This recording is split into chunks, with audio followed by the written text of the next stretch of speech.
നമസ്കാരം, challenger ആപ്പിന്റെ YouTube ചാനലിലേക്ക് എല്ലാവർക്കും സ്വാഗതം. നമ്മൾ ഇന്ന് നോക്കുന്നത് കറണ്ട് അഫയേഴ്സ് ആണ്. 10th പ്രിലിംസിന് വേണ്ടിയിട്ടുള്ള കറണ്ട് അഫയേഴ്സ്. അപ്പൊ നമ്മൾ കുറച്ച് മിക്സഡ് കറണ്ട് അഫയേഴ്സ് ആണ്, ടോപ്പിക് വൈസ് അല്ല, മിക്സഡ് ആയിട്ട് ഇത് 2023-24 ഉള്ള മെയിൻ കറണ്ട് അഫയേഴ്സ്. അപ്പൊ 2024 നമ്മൾ കുറച്ച് കംപ്ലീറ്റ് ആയിട്ടുണ്ട്.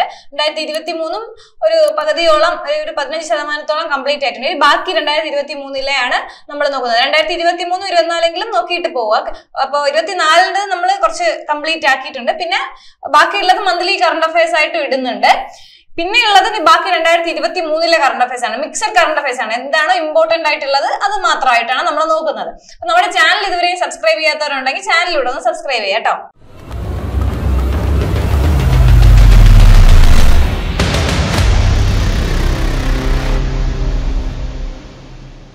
അപ്പൊ ഒന്നാമത്തെ ചോദ്യം, ഇതിപ്പോ 2023 ഒരു ജൂലൈ ജൂലൈ മെയ് ജൂൺ ആ സമയത്തൊക്കെ വരുന്ന കറണ്ട് അഫയേഴ്സുകളാണ് കേട്ടോ. അപ്പൊ 2000 നോട്ടുകൾ പിൻവലിച്ച ഡേറ്റ് ആണ് മെയ് 19, 2023 ആണ്. എന്നാണ് മെയ് 19, 2023 ആണ്. അടുത്ത് ഭീകരവാദ വിരുദ്ധ ദിനം എന്താണെന്ന് ചോദിച്ചാൽ മെയ് 21-നാണ്. മെയ് 21. അപ്പം 2000 നോട്ടുകൾ പിൻവലിച്ചത് എന്നാണ് മെയ് 19, 2023. അത് ഇമ്പോർട്ടന്റ് ആയിട്ടുള്ള ഒരു ക്വസ്റ്റ്യൻ ആണ് കേട്ടോ.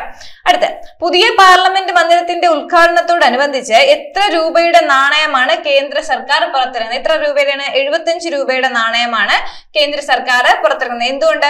പുതിയ പാർലമെന്റ് മന്ദിരത്തിൽ ഉദ്ഘാടനത്തോടനുബന്ധിച്ചാണ്. അതൊക്കെ ഇമ്പോർട്ടന്റ് ആണ്. ഈ 2000 രൂപയും ഈ നാണയവും ഒക്കെ ഇമ്പോർട്ടന്റ് ആയിട്ടുള്ള ക്വസ്റ്റ്യൻസ് ആണ്. അപ്പൊ 75 രൂപ നാണയവും മറ്റേതെന്താണ്? 2000 നോട്ടുകൾ പിൻവലിച്ചതെന്നാണ് മെയ് 19, 2023-ലാണ്. അതുപോലെ തന്നെ ഭീകരവാദ വിരുദ്ധ ദിനം എന്താണെന്ന് വെച്ചാൽ മെയ് 21-നാണ്.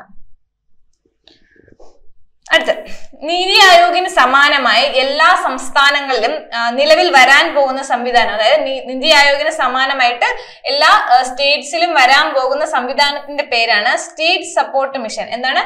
സ്റ്റേറ്റ് സപ്പോർട്ട് മിഷൻ എന്നാണ് പേര്. സ്പീഡിൽ നമ്മൾ പറഞ്ഞു പോകും. അപ്പൊ നിങ്ങൾ സ്ക്രീൻഷോട്ട് എടുക്കുകയോ എഴുതി വെക്കുകയോ ചെയ്യുക കേട്ടോ. ഇന്ത്യയുടെ പുതിയ പാർലമെന്റ് മന്ദിരം പ്രധാനമന്ത്രി നാടിന് സമർപ്പിച്ചത് എന്നാണ്? May 28 May. ഓക്കെ, ഇന്ത്യയുടെ പുതിയ പാർലമെന്റ് മന്ദിരം നാടിന് സമർപ്പിച്ചത് എന്നാണ്? മെയ് 28. അടുത്ത വീട്ടിൽ നിന്നും വിദ്യാഭ്യാസ സ്ഥാപനങ്ങളിലേക്കും തിരികെ വീട്ടിലേക്കുമുള്ള വിദ്യാർത്ഥികളുടെ സുരക്ഷിത യാത്രയ്ക്കായി പോലീസ് വകുപ്പ് തയ്യാറാക്കുന്ന പദ്ധതിയാണ് വിദ്യാർത്ഥി സുരക്ഷാ പദ്ധതി. എന്നാണ്? വിദ്യാർത്ഥി സുരക്ഷാ പദ്ധതി. ഒത്തിരി പദ്ധതികൾ വരുന്നുണ്ട് കേട്ടോ. 2023-24 പദ്ധതികൾ ഓർത്ത് വയ്ക്കുക. ഒത്തിരി പദ്ധതികൾ വരുന്നുണ്ട്. നമ്മൾ കഴിഞ്ഞ ഇതിന്റെ പാർട്ട് 1-ലൊക്കെ നമ്മൾ കണ്ടതാണ്. ഒരുപാട് പദ്ധതികളുണ്ട്. അപ്പൊ അത് എന്തായാലും ഓർത്ത് വയ്ക്കുക കേട്ടോ. അടുത്ത സ്ക്വാഷ് ലോകകപ്പിൽ കിരീടം നേടിയ രാജ്യം ആരാണെന്ന് ചോദിച്ചാൽ ഈജിപ്ത് ആണ് കേട്ടോ. സ്ക്വാഷ് ലോകകപ്പിൽ കിരീടം നേടിയ രാജ്യം ഏതാണ്? ഈജിപ്ത് ആണ് കേട്ടോ. 2023 സ്പെഷ്യൽ ഒളിമ്പിക്സിന്റെ വേദി ബെർലിൻ ആണ്. 2023 സ്പെഷ്യൽ ഒളിമ്പിക്സ് ആണ് കേട്ടോ. ബാക്കി ഒളിമ്പിക്സ്, പാരാ ഒളിമ്പിക്സ് ഒക്കെ സെപ്പറേറ്റ് വീഡിയോ ഉണ്ട്. അത് ഫുൾ കംപ്ലീറ്റ് ആയിട്ട് എല്ലാം കിട്ടിയത് ആർക്ക്, മെഡലുകൾ എത്ര, മെഡൽ നില എങ്ങനെയാണ്, ആർക്കൊക്കെ കിട്ടി, എന്തിന് കിട്ടി എന്നുള്ളത് കൃത്യമായി പഠിച്ചു തന്നെ പോവുക കേട്ടോ. അടുത്ത ഇന്ത്യയുടെ റിസർച്ച് ആൻഡ് അനാലിസിസ് വിങ്, അതായത് റോയുടെ പുതിയ മേധാവി ആരാണ്? രവി സിൻഹ. അപ്പൊ റോയുടെ പുതിയ മേധാവി ആരാണെന്ന് ചോദിച്ചാൽ രവി സിൻഹയാണ്. 2023 ലോക അഭയാർത്ഥി ദിനത്തിന്റെ തീം എന്താണെന്ന് ചോദിച്ചാല്, അതായത് പ്രമേയം എന്താണെന്ന് വെച്ചാൽ hope away from home. Hope away from home എന്നാണ് കേട്ടോ. അടുത്ത ക്വസ്റ്റ്യൻ, 2023 സാഫ് ഫുട്ബോൾ ചാമ്പ്യൻഷിപ്പ് നടന്നത് എവിടെയാണെന്ന് ചോദിച്ചാൽ ഇന്ത്യയാണ്. 2023 സാഫ് ഫുട്ബോൾ ചാമ്പ്യൻഷിപ്പ് നടന്നത് എവിടെയാണ്? ഇന്ത്യയാണ്. ഓക്കെ, 2023 ഫിഫ അണ്ടർ-20 ലോകകപ്പ് ഫുട്ബോൾ കിരീടം നേടിയ രാജ്യം ഏതാണ്? ഉറുഗ്വായ് ആണ്. എവിടെയാണ്? 2023 ഫിഫ അണ്ടർ-20 ആണ്. അണ്ടർ-20 ലോകകപ്പ് ഫുട്ബോൾ കിരീടം നേടിയത് രാജ്യം ഏതാണ്? ഉറുഗ്വായ് ആണ്. അടുത്ത ചോദ്യം, 2023 ദേശീയ സ്കൂൾ അത്ലറ്റിക് മീറ്റിലെ ജേതാക്കളാണ് ഹരിയാനയാണ് കേട്ടോ. അടുത്ത ചോദ്യം, മക്കിടത്തു ഡാം പദ്ധതി നടപ്പിലാക്കുവാൻ ഉദ്ദേശിക്കുന്നത് ഏത് നദിയിലാണെന്ന് വെച്ചാൽ കാവേരി നദിയിലാണ് കേട്ടോ. അടുത്ത അഭ്യസ്ത വിദ്യരായ ട്രാൻസ്ജെൻഡർ വിഭാഗങ്ങൾക്ക് തൊഴിലവസരം നൽകുന്ന കേരള സർക്കാരിന്റെ പുതിയ പദ്ധതിയുടെ പേരാണ് പ്രൈഡ് പദ്ധതി. എന്നാണ്? പ്രൈഡ് പദ്ധതിയാണ് കേട്ടോ. അഭ്യസ്ത വിദ്യരായ ട്രാൻസ്ജെൻഡർ വിഭാഗങ്ങൾക്ക് തൊഴിലവസരം നൽകുന്ന കേരള സർക്കാരിന്റെ പദ്ധതിയുടെ പേരാണ് എന്ത്? പ്രൈഡ് പദ്ധതി എന്ന് പറയുന്നത്. അടുത്ത ചോദ്യം, അരുണാചൽ, ആസാം സംസ്ഥാനങ്ങളിൽ നിർമ്മിക്കാൻ പോകുന്ന ഇന്ത്യയിലെ ഏറ്റവും വലിയ ജലവൈദ്യുത നിലയത്തിന്റെ പേരാണ് സുബൻ സിരി പ്രോജക്ട്. എവിടെയാണ്? ഏതാണ്? സുബൻ സിരി പ്രോജക്ട് ആണ് കേട്ടോ. അരുണാചൽ, ആസാം സംസ്ഥാനങ്ങളിൽ നിർമ്മിക്കാൻ പോകുന്ന ഇന്ത്യയിലെ തന്നെ ഏറ്റവും വലിയ ജലവൈദ്യുത നിലയത്തിന് എവിടെയാണ്? ആ പേരെന്താണ്? സുബൻ സിരി പ്രോജക്ട് എന്നാണ്. ഓക്കെ, കേരളത്തിലെ സ്കൂൾ വിദ്യാർത്ഥികളുടെ വിദ്യാഭ്യാസ കായിക രംഗങ്ങളിലെ നിലവാരം മെച്ചപ്പെടുത്തുന്നതിനായി ആരംഭിച്ച പദ്ധതിയാണ് ഹെൽത്തി കിഡ്സ്. ഇതിൽ ഒരുപാട് പദ്ധതികൾ വരുന്നുണ്ട്. അപ്പോ മാറിപ്പോവാതെ ശ്രദ്ധിക്കുക കേട്ടോ. അടുത്ത 45ാമത്തെ യൂറോപ്യൻ എസ് എ പ്രൈസ് സമ്മാനം ലഭിച്ചത് ആർക്കാണെന്ന് വെച്ചാൽ അരുന്ധതി റോയ്ക്കാണ് കേട്ടോ. 45ാമത്തെ യൂറോപ്യൻ എസ് എ പ്രൈസ് സമ്മാനം ലഭിച്ചത് ആർക്കാണെന്ന് ചോദിച്ചാൽ അരുന്ധതി റോയ്ക്കാണ്. അടുത്തത് അഴിമതി സംബന്ധിച്ച പരാതികൾ അറിയിക്കാൻ വേണ്ടി കേരള റവന്യൂ വകുപ്പ് ആരംഭിച്ച ടോൾ ഫ്രീ നമ്പർ ആണ് കേട്ടോ. 180042552255 എന്നാണ്. എന്തിനാണ്? അഴിമതി സംബന്ധിച്ച പരാതികൾ അറിയിക്കാൻ വേണ്ടിയിട്ട് കേരള റവന്യൂ വകുപ്പ് ആരംഭിച്ച ടോൾ ഫ്രീ നമ്പർ ആണ് കേട്ടോ. അടുത്ത് കേരളത്തിലെ ആദ്യത്തെ എയ്റോ സ്പേസ് സ്റ്റാർട്ടപ്പിന്റെ പേരാണ് ഐ എയ്റോ സ്കൈ. എന്താണ് ഐ എയ്റോ സ്കൈ? ആദ്യത്തെ എയ്റോ സ്പേസ് സ്റ്റാർട്ടപ്പിന്റെ പേരാണ്. അടുത്ത 2023 food safety and standards authority of ഇന്ത്യയുടെ സംസ്ഥാനതല ഭക്ഷ്യസുരക്ഷാ സൂചികയിൽ ഒന്നാമതെത്തിയ സംസ്ഥാനമാണ് Kerala. Food safety and standard authority of India FSSA എന്ന് പറയും. അതില് എന്താണ് സംസ്ഥാനതല ഭക്ഷ്യസുരക്ഷാ സൂചികയിൽ ഒന്നാമതെത്തിയ സംസ്ഥാനം ഏതെന്ന് ചോദിച്ചാൽ കേരളമാണ് കേട്ടോ. അടുത്ത പുരപ്പുറ എന്നാണ്. സൗരോർജ്ജ ഉൽപാദനത്തിൽ ഏറ്റവും മുന്നിൽ നിൽക്കുന്ന സംസ്ഥാനവും കേരളം തന്നെയാണ്. അതായത് സോളാറിന്റെയാണ് കേട്ടോ മേളിൽ, അതായത് വീടിന്റെ മേളിൽ വെക്കുന്നത് കൊണ്ടാണ് അതിന് പുരപ്പുറ സൗരോർജ്ജ ഉൽപാദനം എന്ന് പറയുന്നത്. അതിൽ ഏറ്റവും മുന്നിൽ നിൽക്കുന്ന സംസ്ഥാനം ഏതെന്ന് വെച്ചാല് കേരളമാണ്. അടുത്ത ലോക ബാങ്കിന്റെ 14ാമത് പ്രസിഡന്റായി ചുമതലയേറ്റത് ആരാണ്? അജയ് ബംഗ. ആരാണ്? അജയ് ബംഗയാണ് കേട്ടോ. അടുത്ത കേരളത്തിലെ ബീച്ചുകളുടെ ശുചിത്വ പരിപാലനത്തിനായി ടൂറിസം വകുപ്പ് 2023 ആരംഭിച്ച പദ്ധതിയാണ് ബീറ്റ് പ്ലാസ്റ്റിക്. എന്താണ് ബീറ്റ് പ്ലാസ്റ്റിക്? കേരളത്തിലെ ബീച്ചുകളുടെ ശുചിത്വ പരിപാലനത്തിനായി ടൂറിസം വകുപ്പ് 2023 ആരംഭിച്ച പദ്ധതിയാണ് ബീറ്റ് പ്ലാസ്റ്റിക് എന്ന് പറയുന്നത്. അടുത്തത് ദേശീയ വിദ്യാഭ്യാസ നയത്തെക്കുറിച്ച് വിദ്യാർത്ഥികളിൽ അവബോധം സൃഷ്ടിക്കാൻ UGC ആരംഭിക്കുന്ന പദ്ധതിയാണ് സാരഥി. ഇപ്പൊ വിദ്യാഭ്യാസവുമായിട്ട് ബന്ധപ്പെട്ട് നമ്മളൊരു 3 പദ്ധതി പഠിച്ചിട്ടുണ്ട്. ഓക്കെ, അപ്പോ ഇതെന്താണ്? ദേശീയ വിദ്യാഭ്യാസ നയത്തിനെ കുറിച്ച് വിദ്യാർത്ഥികളിൽ അവബോധം സൃഷ്ടിക്കുന്നതിന് വേണ്ടി UGC ആരംഭിക്കുന്ന പദ്ധതിയാണ് എന്ത്? സാരഥി എന്ന് പറയുന്നത്. 2023 മെയ്യിൽ പ്രധാനമന്ത്രി നരേന്ദ്രമോദി മഹാത്മാഗാന്ധിയുടെ അർദ്ധകായ പ്രതിമ അനാച്ഛാദനം ചെയ്തത് എവിടെയാണ്? ഹിരോഷിമയിലാണ് കേട്ടോ. 2023 മെയ്യില് പ്രധാനമന്ത്രി എന്താണ് മഹാത്മാഗാന്ധിയുടെ പ്രതിമ അനാച്ഛാദനം ചെയ്തത് എവിടെയാണെന്ന് വെച്ചാൽ ഹിരോഷിമയിലാണ്. അടുത്ത അടിയന്തര ഘട്ടങ്ങളിൽ രക്തദാനം നടത്തുക എന്ന ലക്ഷ്യത്തോടു കൂടി കേരള പോലീസ് ആരംഭിച്ച പദ്ധതിയാണ് പോൾ ബ്ലഡ് എന്ന് പറയുന്നത്. അടുത്ത ചോദ്യം മത്സ്യത്തൊഴിലാളി വിഭാഗത്തിൽപ്പെട്ട തൊഴിലന്വേഷകർക്ക് വേണ്ടി ആരംഭിക്കുന്ന വൈജ്ഞാനിക തൊഴിൽ പദ്ധതിയാണ് തൊഴിൽ തീരം പദ്ധതി. പദ്ധതികൾ ഒരുപാടുണ്ട്. മത്സ്യത്തൊഴിലാളി വിഭാഗത്തിൽപ്പെട്ട തൊഴിലന്വേഷകർക്ക് വേണ്ടി ആരംഭിക്കുന്ന വൈജ്ഞാനിക തൊഴിൽ പദ്ധതിയുടെ പേരാണ് എന്ത്? തൊഴിൽ തീരം പദ്ധതി എന്ന് പറയുന്നത്. അടുത്ത ചോദ്യം വാൽനേവ എന്ന മരുന്ന് നിർമ്മാണ കമ്പനി വികസിപ്പിച്ച ചിക്കൻ ഗുനിയ രോഗത്തിനെതിരെയുള്ള പ്രതിരോധ മരുന്ന് ഏതാണെന്ന് വെച്ചാൽ VLA 1553. അപ്പൊ നമുക്കിപ്പോ ബയോളജിയിൽ ചിലപ്പോ എൻവയോൺമെന്റ് സയൻസ് ഒക്കെ ഉണ്ട്. അപ്പൊ അതില് കറണ്ട് അഫയേഴ്സ് ആയിട്ട് ചോദിക്കാൻ പറ്റുന്ന ഒരു ക്വസ്റ്റ്യൻ ആണ് കേട്ടോ. അടുത്ത പായ്വഞ്ചിയിൽ ഒറ്റയ്ക്ക് ലോകം ചുറ്റുന്നതിനായി ഇന്ത്യൻ നാവികസേന തിരഞ്ഞെടുത്ത മലയാളി വനിതയുടെ പേരാണ് K. ദിൽനയാണ് കേട്ടോ. അടുത്ത രാജ്യത്ത് ആദ്യമായി വീട്ടുജോലിക്കാരെ തൊഴിലാളി എന്ന നിർവചനത്തിൽ ഉൾപ്പെടുത്തി ഡൊമസ്റ്റിക് വർക്കേഴ്സ് ആക്ട് വഴി നിയമപരിരക്ഷ നൽകാനായി കരട് ബില്ല് അവതരിപ്പിക്കുന്ന സംസ്ഥാനം ഏതെന്ന് ചോദിച്ചാല് കേരളമാണ് കേട്ടോ. കേരളമാണ്. ആർട്ടിഫിഷ്യൽ ഇന്റലിജൻസ് ചാറ്റ് ബോട്ട് ആയ ChatGPT ഉണ്ടല്ലോ, അതിന്റെ മാതൃ കമ്പനിയായ ഓപ്പൺ എയുടെ CEO ആരെന്നാണ് ചോദിച്ചിരുന്നത്? സാം ആൾട്ട്മാൻ ആണ്. ഇപ്പോ കമ്പ്യൂട്ടറിലൊക്കെ കുറച്ച് ഇപ്പൊ ചോദിക്കുന്നുണ്ട് ഇങ്ങനെ സോഷ്യൽ മീഡിയ അങ്ങനത്തെ കാര്യങ്ങള്. അപ്പൊ നമ്മൾ കഴിഞ്ഞ എക്സാംസിനെ കണ്ടത്. അപ്പൊ അതുപോലത്തെ കറണ്ട് അഫയേഴ്സ് ചോദിക്കാൻ പറ്റിയ ഒരു ക്വസ്റ്റ്യൻ ആണിത്. ആർട്ടിഫിഷ്യൽ ഇന്റലിജൻസ് ചാറ്റ് ബോട്ട് ആയ ChatGPTയുടെ മാതൃ കമ്പനിയായ ഓപ്പൺ എയുടെ CEO ആരാണെന്ന് ചോദിച്ചാൽ സാം ആൾട്ട്മാൻ ആണ്. അടുത്ത 2025 കാലാവസ്ഥാ ഉച്ചകോടിക്ക്, അതായത് COP30 ആണ് കേട്ടോ. 2025 COP30, 2024 COP24. ആതിഥേയത്വം വഹിക്കുന്ന രാജ്യം ഏതാണ്? ബ്രസീലാണ് കേട്ടോ. ഇന്ത്യയുടെ ദേശീയ ആഘോഷമായ ദീപാവലി പൊതു അവധി ദിനമാകാൻ ബില്ല് അവതരിപ്പിക്കേണ്ട മറ്റൊരു രാജ്യം ഏതാണ്? അമേരിക്കയാണ് കേട്ടോ. അടുത്ത 2023 IPL ക്രിക്കറ്റ് ടൂർണമെന്റ് ജേതാക്കൾ ആരെന്ന് വെച്ചാൽ ചെന്നൈ സൂപ്പർ കിങ്സ് ആണ് കേട്ടോ. 2023 IPL ക്രിക്കറ്റ് ടൂർണമെന്റ് ജേതാക്കൾ ആരാണ്? ചെന്നൈ സൂപ്പർ കിങ്സ് ആണ്. 2024 കൊൽക്കത്ത നൈറ്റ് റൈഡേഴ്സ് ആണ്. അടുത്ത ISO സർട്ടിഫിക്കേഷൻ ലഭിച്ച കേരളത്തിലെ ആദ്യ ജില്ലാ കളക്ടറേറ്റ് എന്ന് ചോദിച്ചാൽ കോട്ടയം ജില്ലാ കളക്ടറേറ്റ് ആണ്.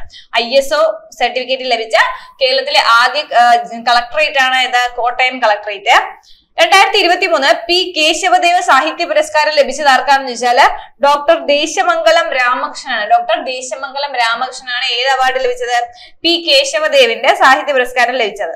അടുത്തത് പ്രൈമറി വിദ്യാർത്ഥികൾക്കുള്ള സമഗ്ര ആരോഗ്യ കായിക വിദ്യാഭ്യാസ പരിപോഷണ പദ്ധതിയുടെ പേരാണ് ഹെൽത്തി കിഡ്സ്. വീണ്ടും വിദ്യാർത്ഥികളുമായിട്ട് ബന്ധപ്പെട്ടുള്ള ഒരു പദ്ധതിയാണ്. ഹെൽത്തി കിഡ്സ് എന്നാണ് പേര്. അടുത്ത ദേശീയ വിദ്യാഭ്യാസ നയത്തിനെതിരെ വിദ്യാർത്ഥികളിൽ അവബോധം സൃഷ്ടിക്കാൻ UGC ആരംഭിക്കുന്ന പദ്ധതി സാരഥി. 2023 മെയ്യിൽ ദയാവധം നിയമവിധേയമാക്കിയ രാജ്യമാണ് പോർച്ചുഗൽ കേട്ടോ. ദയാവധം അല്ലെങ്കിൽ മെഴ്സി കില്ലിംഗ് നിയമവിധേയമാക്കിയ രാജ്യമാണ് ഇത് പോർച്ചുഗൽ എന്ന് പറയുന്നത്. അടുത്ത കേരളത്തിൽ അതിദാരിദ്ര്യമല്ലാത്ത സംസ്ഥാനമായി മാറാൻ ലക്ഷ്യമിടുന്നത് ഏത് വർഷമാണ്? 2025 കൂടിയാണ് ലക്ഷ്യമിടുന്നത്. 2025 കൂടി കേരളം എന്താണ് അതിദാരിദ്ര്യമല്ലാത്ത സംസ്ഥാനമായിട്ട് മാറാൻ ഉദ്ദേശിക്കുന്നുണ്ട്. അത് ഏതാണ് അതിന്റെ ടാർഗറ്റ് വർഷം എന്ന് പറഞ്ഞാൽ 2025 ആണ് കേട്ടോ. 26 തവണ എവറസ്റ്റ് കീഴടക്കുന്ന ലോകത്തിലെ രണ്ടാമത്തെ വ്യക്തിയാണ് പസാങ് ദവ. എന്താണ് പസാങ് ദവ എന്നാണ്. അടുത്ത ശബ്ദത്തെക്കാൾ 3 മടങ്ങ് വേഗത്തിൽ കുതിക്കുന്ന മിസൈൽ ഏതാണെന്ന് ചോദിച്ചാൽ ബ്രഹ്മോസ് ആണ് കേട്ടോ. ശബ്ദത്തെക്കാൾ 3 മടങ്ങ് വേഗത്തിൽ കുതിക്കുന്ന മിസൈൽ ഏതാണ്? ബ്രഹ്മോസ് ആണ് കേട്ടോ. അപ്പോ കേരളം അതിദാരിദ്ര്യമല്ലാത്ത സംസ്ഥാനമായി മാറാൻ ലക്ഷ്യമിടുന്നത് 2025 ആണ്. 26 തവണ എവറസ്റ്റ് കീഴടക്കുന്ന ലോകത്തിലെ രണ്ടാമത്തെ വ്യക്തി ആരെന്ന് ചോദിച്ചാൽ പസാങ് ദവയാണ്. ശബ്ദത്തെക്കാൾ 3 മടങ്ങ് വേഗത്തിൽ കുതിക്കുന്ന മിസൈൽ ഏതാണെന്ന് ചോദിച്ചാൽ ബ്രഹ്മോസ് ആണ് കേട്ടോ. അടുത്ത സുധീർമാൻ കപ്പ് ഏത് കായിക ഇനവുമായി ബന്ധപ്പെട്ടിരിക്കുന്നു? ബാഡ്മിന്റൺ. നമ്മൾ കേട്ട് പരിചയമില്ലാത്ത ഒരു ചോദ്യമാണ്. സുധീർമാൻ കപ്പ് ഏത് കായിക മത്സരവുമായി ബന്ധപ്പെട്ടിരിക്കുന്നു എന്ന് ചോദിച്ചാൽ ബാഡ്മിന്റണുമായി ബന്ധപ്പെട്ടിരിക്കുന്നു. അടുത്തത് സംസ്ഥാന സർക്കാർ ആശുപത്രികളിൽ ജനിക്കുന്ന നവജാത ശിശുക്കളുടെ സമഗ്ര ആരോഗ്യ പരിശോധനയ്ക്കായിട്ട് ആവിഷ്കരിച്ച പദ്ധതിയാണ് ശലഭം പദ്ധതി. ഇത് മലപ്പുറം ജില്ലയിലാണ് കേട്ടോ. മലപ്പുറം ജില്ലയിലാണ് ആവിഷ്കരിച്ചത് ആദ്യമായിട്ട്. സംസ്ഥാനത്തെ സർക്കാർ ആശുപത്രികളിൽ ജനിക്കുന്ന നവജാത ശിശുക്കളുടെ സമഗ്ര ആരോഗ്യ പരിശോധനയ്ക്ക് വേണ്ടിയിട്ടുള്ള പദ്ധതിയുടെ പേരാണ് ശലഭം പദ്ധതി. ഇമ്പോർട്ടന്റ് ആയിട്ടുള്ള പദ്ധതിയാണ്. അടുത്തൊരു നാവിക അഭ്യാസമാണ്. ഇന്ത്യ ഇന്തോനേഷ്യ നാവിക അഭ്യാസത്തിന്റെ പേരാണ് സമുദ്രശക്തി എന്ന് പറയുന്നത്. അടുത്ത 2023 ദേശീയ ഗെയിംസിൽ ഉൾപ്പെടുത്തിയ പാരമ്പര്യ കലാരൂപം അല്ലെങ്കിൽ ആയോധന കല വെച്ചാൽ ഗഡ്കയാണ് കേട്ടോ. ഗഡ്ക. അപ്പൊ 2023 ദേശീയ ഗെയിംസിൽ ഉൾപ്പെടുത്തിയ പാരമ്പര്യ കലാരൂപം അല്ലെങ്കിൽ ആയോധന കല ഏതെന്ന് വെച്ചാൽ ഗഡ്കയാണ് കേട്ടോ. ഇത് പഞ്ചാബിലുള്ള ഒരു പാരമ്പര്യമായിട്ടുള്ള ഒരു കലാരൂപമാണ് കേട്ടോ. അടുത്തത് അതിഥി തൊഴിലാളികളെ മലയാളം ഭാഷയിൽ സമ്പൂർണ്ണ സാക്ഷരരാക്കുന്ന പദ്ധതിയാണ് അനന്യ മലയാളം. ഏതാണ്? അനന്യ മലയാളമാണ്. അതിഥി തൊഴിലാളികളെ മലയാളം ഭാഷയിൽ സമ്പൂർണ്ണ സാക്ഷരരാക്കുന്ന പദ്ധതിയാണ് അനന്യ മലയാളം എന്ന് പറയുന്നത്.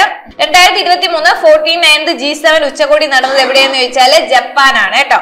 2023 49th G7 ഉച്ചകോടി നടന്നത് ജപ്പാനാണ്. അപ്പം എല്ലാ ഉച്ചകോടികളുടെ വീഡിയോയും ഉണ്ട്. അപ്പൊ അത് കറക്റ്റ് ആയിട്ട് കണ്ടിട്ട് പോയി. കഴിഞ്ഞ വർഷം എവിടെയായിരുന്നു, ഇനി നടക്കാൻ പോകുന്ന വർഷം, അതിന് മുന്നത്തെ വർഷം, ഇപ്പൊ നടന്നത് എവിടെ. അപ്പൊ ഇത് മൂന്നും എങ്കിലും അറ്റ്ലീസ്റ്റ് പഠിച്ച് ചെയ്യുക. എല്ലാ ഉച്ചകോടിയും G7 മാത്രമല്ല G20 എല്ലാം പഠിക്കാം.